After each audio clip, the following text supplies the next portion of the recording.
AIIMS नहीं बनाना है, राजनीति करना है तो वो राजनीति करते रहे। राज्य सरकार ने दरभंगा मेडिकल कॉलेज को सुपर स्पेशलिस्ट अस्पताल के रूप में हजारों करोड़ रुपया खर्च करके उसको विकसित करने का निर्णय लिया। और कोई अगर हत्या हुई है तो हत्यारा पकड़ा जाएगा, ये कानून का काम है। लॉ एंड ऑर्डर तो खराब है मणिपुर में।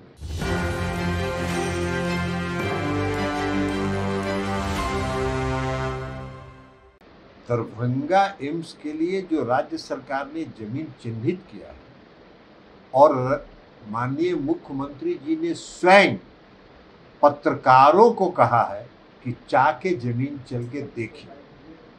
जो जमीन चिन्हित किया है राज्य सरकार ने, वह जमीन 6 लेन पर किनारे है। उस एम्स तक जाने के लिए राज्य सरकार ने 4 लेन सड़क बनाने का निर्णय किया है। उस जमीन की मिट्टी भराई के लिए राज्य सरकार ने 300 करोड़ रुपया स्वीकृत किया है। उसके अतिरिक्त दरभंगा मेडिकल कॉलेज जो वर्तमान में है उसको भी अपग्रेड करके उसके लिए हजारों करोड़ रुपया राज्य सरकार ने स्वीकृत किया है। तो राज्य सरकार तो चाहती है कि दरभंगा में एम्स भी बन जाए। राज्य सरकार चाहती है कि दरभंगा में दूसरा अस्पताल जो दरभंगा मेडिकल कॉलेज है वो भी एक विकसित अस्पताल के रूप में, सुपर स्पेशलिस्ट अस्पताल के रूप में विकसित करें। अब ये जो भारतीय जनता पार्टी के नेतृत्व वाली जो जुमलेबाज सरकार है उसको काम करना नहीं है। वो दरभंगा में एम्स बनाना नहीं चाहती है। दरभंगा में एम्स का सिलेक्शन किसका है? दरभंगा में एम्स बने यह भी माननीय मुख्यमंत्री जी का सिलेक्शन है। मुख्यमंत्री जी की इच्छा थी कि पटना में एक पुराना मेडिकल कॉलेज था, सबसे पुराना मेडिकल कॉलेज, तो पटना में एक एम्स बन गया। और पटना के बाद बिहार में जो सबसे पुराना मेडिकल कॉलेज था दरभंगा, वहाँ दरभंगा शहर में एक एम्स बनना चाहिए।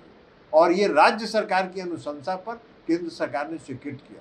राज्य सरकार ने जमीन चिन्हित कर दिया, उस पर 300 करोड़ रुपया मिट्टी भराई के लिए स्वीकृत कर दिया। अब उनको राजनीति करना है, एम्स नहीं बनाना है, राजनीति करना है तो वो राजनीति करते रहे। लेकिन राज्य सरकार दरभंगा मेडिकल कॉलेज को वो एम्स बनाए नहीं बनाए, राज्य सरकार ने दरभंगा मेडिकल कॉलेज को सुपर स्पेशलिस्ट अस्पताल के रूप में हजारों करोड़ रुपया खर्च करके उसको विकसित करने का निर्णय ले लिया। काफी हमलावर है बीजेपी लॉ एंड ऑर्डर को लेकर, लगातार हमले कर रही है। केंद्र के मंत्री कौन सा लॉ एंड ऑर्डर? अभी आप मेरे सामने खड़े हैं, आप मेरी हत्या कर दीजिए या हम आपकी हत्या कर दें, ये कौन लॉ एंड ऑर्डर की समस्या है? वही लॉ एंड ऑर्डर में किसी की हत्या हुई है और कोई अगर हत्या हुई है तो हत्यारा पकड़ा जाएगा, ये कानून का काम है। लॉ एंड ऑर्डर तो खराब है मणिपुर में। 3 मई से वहां हिंसा हो रही है, प्रतिदिन हिंसा हो रही है।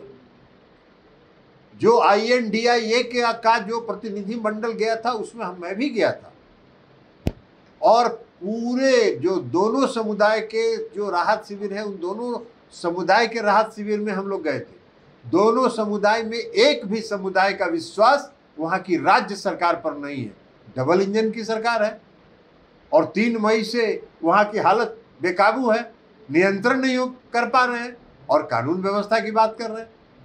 थोड़ा सा भी तो लोक लिहाज रहना चाहिए।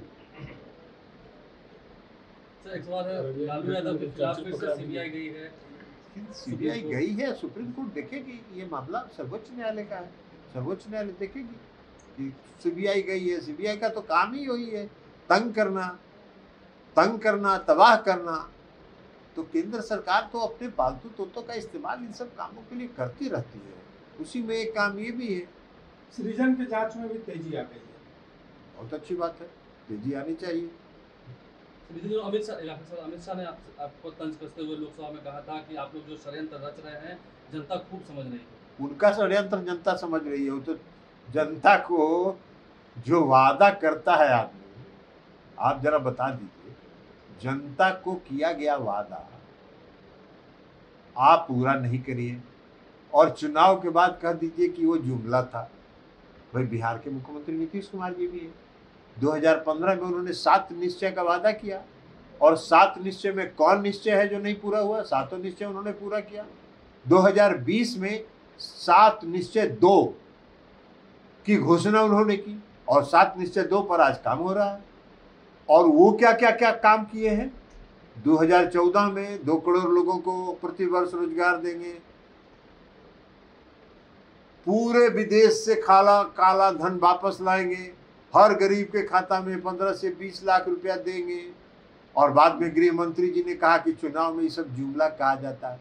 तो जिस सरकार के वरीय नेताओं के गृह मंत्री तो नंबर 2 माने जाते हैं ना भाई, तो जो नंबर 2 की सोच ये है कि जनता को चुनाव में जो वादा करते हैं उसको आप जुमला करते हैं और दूसरे पर सवाल उठाते हैं। नीतीश कुमार जी ने जो भी वादा किया है आज तक बिहार की जनता को जो भी वादा उन्होंने किया है उसको 100% सरजमीन पर उतार दिया।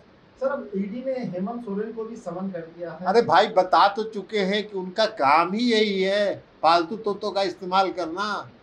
70,000 करोड़ का प्रधानमंत्री का भाषण नहीं सुने हैं आप लोग क्या? आप सुने हैं कि नहीं सुने हैं? अरे बोलिए ना जोर से, नहीं तो आपका भी रिकॉर्डिंग आएगा ना। बोलिए जोर से, सुने हैं कि नहीं सुने हैं?